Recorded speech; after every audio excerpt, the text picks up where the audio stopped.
Buenos días, los saludo con gusto. Soy el alumno Pasos Pelayo Javier Yair, perteneciente a la licenciatura de Pedagogía de la Universidad UCP del turno matutino.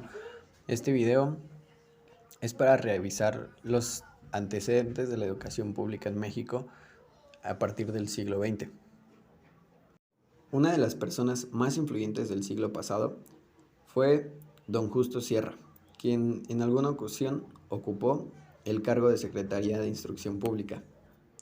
Siempre se preocupó por promover los distintos tipos de enseñanza, primaria, normal y preparatoria.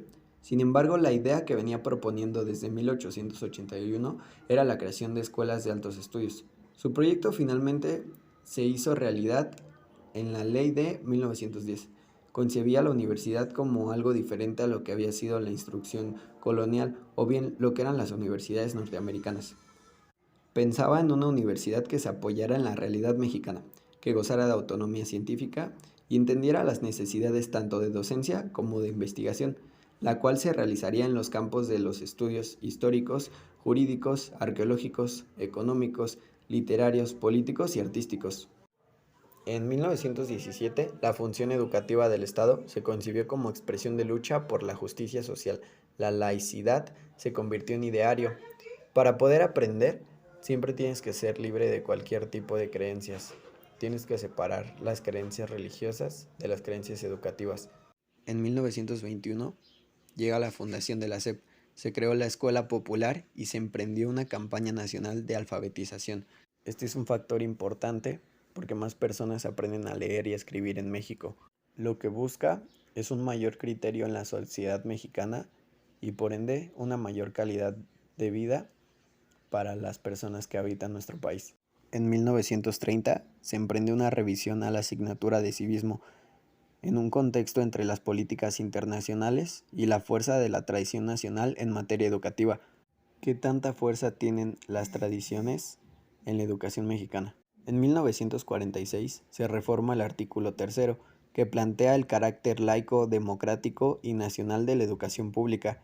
Es decir, la escuela tiene que ser libre de creencias religiosas, tiene que haber igualdad y se fomenta la identidad nacional.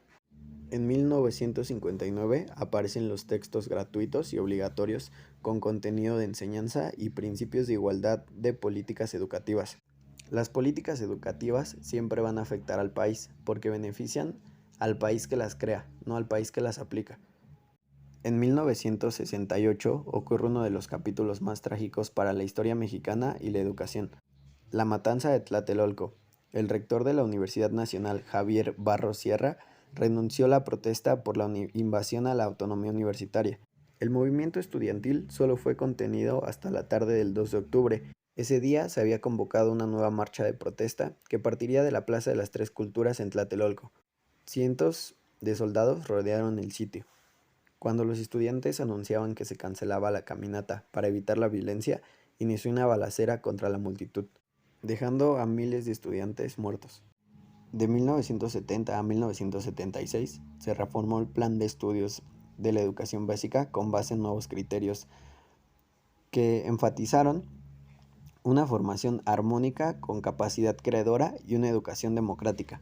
En 1990 se observa una creciente conciencia social respecto a la educación ciudadana en el funcionamiento de la democracia. Se logró el objetivo que se tenía antes planteado. En 1990 se realizan diversas investigaciones en torno a la cultura política de la población, en general respecto a la política, las instituciones y actores de la misma, con el detonante especial de los procesos electorales. En 1992 a 1993 nace la reforma de la educación básica. Se recupera el ordenamiento curricular por materias que incluyen por primera vez contenido sobre derechos humanos. En 2001 nace un nuevo Programa Nacional de Educación.